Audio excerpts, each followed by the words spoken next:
जय श्री राधे दोस्तों, केपी की वाणी चैनल में आपका स्वागत है। माता रानी का आशीर्वाद पाने हेतु कमेंट में जय माता दी अवश्य लिखें। वहीं अगर आप महाकाल के भक्त हैं तो कमेंट में हर हर महादेव अवश्य लिखें।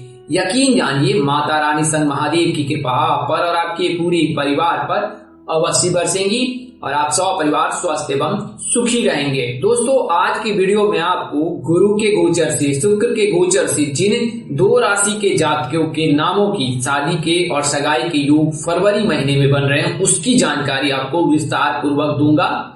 वर्तमान समय में गुरु का गोचर मीन राशि में हो रखा है और मीन राशि के जातकों के लिए यह समय बेहद ही शुभ है, क्योंकि गुरु के मार्गी होने से इनके लिए जो शोभी कार्य जो जिनमें विघ्न बाधा आ रही थी वो समाप्त हो चुकी है और अब से लेकर 22 अप्रैल 2023 तक जो है मीन राशि के जातकों के लिए समय बेहद ही अनुकूल है। इस समय में आप कोई भी शुभ कार्य की शुरुआत कर सकते हैं। तो इस वीडियो में मैंने आपको सभी जानकारी देना है दो राशि के जातकों के जिनके विवाह के योग जो है वो फरवरी महीने में बन रहे हैं और 100% बन रहे हैं, यानी कि आसान शब्दों में कहे तो उनकी शादी जो है 100% हो ही जाएगी। तो इसके लिए क्या क्या जरूरी है और कैसे देखा जाता है कुंडली को, यह भी जरूरी है, क्योंकि अगर कुंडली में किसी प्रकार का कोई दोष रहता है तो शुभ कार्य में विघ्न बाधा आती है। तो उसके बारे में विस्तार से बताऊंगा। उससे पहले मैं आपको केपी की वाणी की सेवाओं के बारे में बता देता हूं। तो केपी की वाणी एक मात्र ऐसा चैनल है जिस पर केवल और केवल विवाह संबंध की और सगाई संबंध की जानकारी दी जाती है। यह पूर्णतः सत्य रहती है, क्योंकि ग्रह राशि परिवर्तन के आधार पर आपको जानकारी दी जाती है। नवमंडल में 27 नक्षत्रों का जो ग्रह गोचर होता है, इसके अलावा जितने भी ग्रह हैं वह राशियों में गोचर करते हैं। 12 राशियां हैं, 27 नक्षत्र हैं, 8 ग्रह हैं। तो 8 ग्रह में 4 शुभ हैं और 4 अशुभ हैं। जब इनका गोचर किसी राशि में होता है, किसी नक्षत्र में होता है, तो उसके पश्चात जो है व्यक्ति के जीवन पर शुभ और अशुभ का प्रभाव पड़ता है। तो इसी के आधार पर आपको केपी की वाणी पर जो है जानकारी दी जाती है और यह जानकारी पूर्व समय से दी जा रही है। तो आपको यह जानकारी पूर्णतः सत्य दी जाती है। आपको बता दें कि केपी की वाणी पर अब आपकी शादी से संबंधित सभी प्रकार की जानकारी हिंदी में विस्तार पूर्वक जान सकते हैं। आप मौखिक या लिखित दोनों में से किसी एक माध्यम का चयन कर सकते हैं और शादी से संबंधित सभी प्रकार की जानकारी आप प्राप्त कर सकते हैं। तो इसमें आपको आपकी शादी कब होगी, कहाँ होगी, कैसे होगी, किससे होगी, किस दिशा में होगी, कितनी दूरी पर होगी, किस नाम से होगी, किस राशि से करनी चाहिए, जीवन साथी का रंग, रूप, स्वरूप, स्वभाव और उनका करियर कैसा होगा, आपका करियर कैसा होगा। अगर आप लव मैरिज करना चाहते हैं तो माता पिता की सहमति मिलेगी कि नहीं मिलेगी, ससुराल में घर द्वार कैसा होगा, सास ससुर का स्वभाव कैसा होगा, पति कितना पढ़ा लिखा होगा, पत्नी कितनी पढ़ी लिखी होगी, पति सरकारी नौकरी वाला होगा, प्राइवेट नौकरी वाला होगा, विवाह अंतरजातीय होगा या फिर अपनी जाति धर्म में होगा। इसके अलावा संतान योग, भाग्य योग, सेवा, सेहत, धन योग, ससुराल में घर द्वार, परिवार, ससुराल के लोग, सभी तरह की जानकारी आप विस्तार पूर्वक प्राप्त कर सकते हैं। केपी की वाणी पर अब तक हजारों कुंडलियां बनाई गई है, 1000 से अधिक लोगों को जानकारी दी गई है, उन्हें फायदा भी मिला है। कई ऐसे जातक हैं जिन्होंने कुंडली मिलान कर अपनी शादी की है और आज वह सुखमय वैवाहिक जीवन व्यतीत कर रहे हैं। तो आप केपी की वाणी से जुड़ने के लिए आप 8521835670 पर संपर्क कर सकते हैं। 8521835670। आपको बता दें कि कुंडली बनाने के लिए या मौखिक रूप से जानकारी देने के लिए मामूली शुल्क ली जाती है, जिसे आप मेहनताना समझ सकते हैं। हमारी पूरी टीम इस पर कार्य करती है। पूरी टीम के जो परिवार का भी जो है निर्वाह इसी से निर्भर रहता है। इसके लिए हम लोग मामूली शुल्क लेते हैं। मनमाना कोई शुल्क केपी की वाणी पर नहीं लिया जाता है। तो आप केपी की वाणी से संपर्क कर सकते हैं संचार के सभी माध्यमों से। वहीं आपको बता दें कि अगर आपकी शादी तय हो रखी है या तय होने वाली है तो आप अपनी कुंडली मिलान अवश्य करा लें। इससे आपको विवाह उपरांत वैवाहिक जीवन की संपूर्ण जानकारी प्राप्त हो जाएगी कि आपका वैवाहिक जीवन कैसा रहने वाला है। आपने अक्सर आसपास के लोगों में ऐसा देखा होगा कि पति पत्नी के बीच अनबन रहती है, उनके बीच रिश्ते मधुर नहीं रहते। तो ऐसा क्यों होता है? तो आपको बता दें कि भकुर दोष, नारी दोष लगने पर इस तरह की परेशानियां आती हैं। तो अगर कुंडली मिलान कराते इस तरह के दोष लगते हैं तो उसका निवारण करा ले और उसके पश्चात परिणय सूत्र में बंधे। आइए अब वीडियो में आगे बढ़ते हैं और जानते हैं कि कैसे फरवरी महीने में इन दो राशि के जातकों के योग बन रहे हैं। तो वर्तमान समय में जो है जनवरी महीने में जो है शुक्र का गोचर कुंभ राशि में होगा और ये 22 फरवरी को होगा और ये फिर 15 मार्च तक कुंभ राशि में ही रहेंगे। इसके पश्चात कुंभ राशि से निकलकर जो है मीन राशि में प्रवेश करेंगे और कुल मिलाकर 12 मार्च तक जो है मीन राशि में रहेंगे। तो गुरु का जो है गोचर जो है मीन राशि में हो रखा है और फिर 15 फरवरी से लेकर 12 मार्च के मध्य जो है फिर पुनः जो है शुक्र का भी गोचर जो है मीन राशि में हो रखेगा और फरवरी में जो है 22 जनवरी से लेकर 15 फरवरी तक जो है शुक्र का गोचर जो है वो कुंभ राशि में हो रखेगा। इससे जो है शुक्र के कुंभ राशि में गोचर करने से फरवरी महीने में 15 फरवरी तक जो है इसके लिए योग बनेंगे। इसके अलावा 12 मार्च तक भी जो है वो मीन राशि के जातकों के लिए शुभ योग बनेगा। तो गुरु और शुक्र जो है दो शुभ ग्रह माने जाते हैं। शुक्र जो है लड़कों के विवाह के कारक माने जाते हैं, वहीं गुरु जो है लड़कियों के विवाह के कारक माने जाते हैं। अगर गुरु मजबूत रहे तो लड़कियों की शादी शीघ्र हो जाती है, वहीं अगर शुक्र मजबूत रहे तो लड़कों की शीघ्र शादी होती है। आपको मैं कुछ उपाय बता देता हूँ, इन उपायों को आप कर सकते हैं।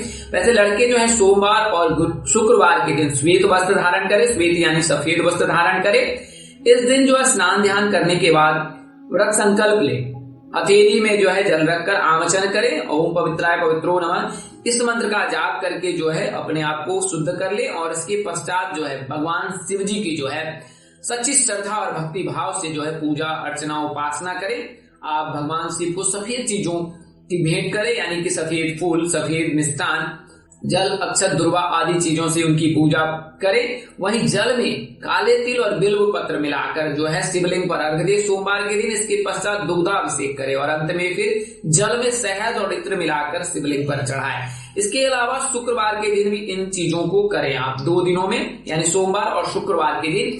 तो अगर आप शिव जी को प्रसन्न करते हैं तो शुक्र स्वतः मजबूत हो जाता है। वहीं अगर मन मुताबिक जीवन साथी पाने के लिए जो है आप चंद्रमा को मजबूत कर सकते हैं। चंद्रमा को मजबूत करने के लिए तो मैंने आपको बताया कि दुग्धाभिषेक कीजिए। दुग्धाभिषेक करने से चंद्रमा स्वतः मजबूत हो जाता है। इसके अलावा सोमवार के दिन और शुक्रवार के दिन श्वेत वस्त्र धारण कर जो है सफेद चीजों का दान करें, यानी कि कच्चा चावल दान कर सकते हैं, दूध का दान कर सकते हैं, सफेद रंग की मिठाइयों को जो है उनका दान कर सकते हैं, जरूरतमंदों को दे सकते हैं, ब्राह्मणों को दे सकते हैं। इससे जो है शुक्र मजबूत हो जाता है, चंद्रमा मजबूत होता है। तो शुक्र के मजबूत रहने से लड़कों की शादी शीघ्र हो जाती है। वहीं गुरु को मजबूत करने के लिए भगवान श्री विष्णु जी की शरण चरण में रहिए, उनकी पूजा उपासना कीजिए। आप गुरुवार के दिन जो है पीले वस्त्र धारण कीजिए और स्नान ध्यान करने के पश्चात शुद्ध मन से जो है आमचन करके जो है व्रत संकल्प ले और फिर जल में हल्दी मिलाकर केले के पौधे में अर्घ दे और इसके पश्चात जो है आप केले के पौधे के निकट जो है समीप पर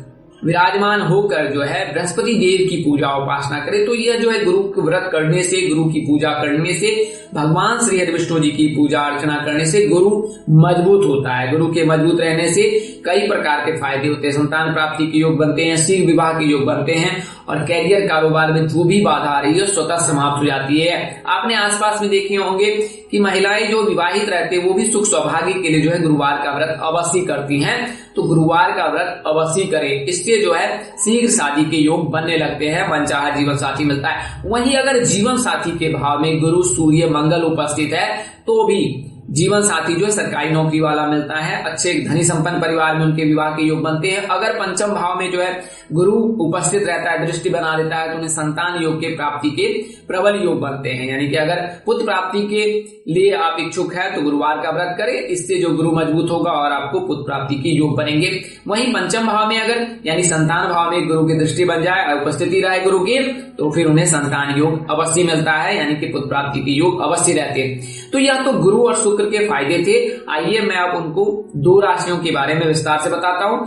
तो कुंभ राशि के जो जातक होते हैं उनका नाम एस और जी यानी हिंदी वर्णमाला के अनुसार से 100 और गौ से होता है। इनके राशि स्वामी शनिदेव हैं, आराध्य देव शिव जी है। मैंने अभी पूर्व में ही बताया कि आपने शिव जी की पूजा उपासना करनी है। शिव जी की पूजा उपासना करने, भक्ति करने से आपके सभी बिगड़े काम बन जाएंगे।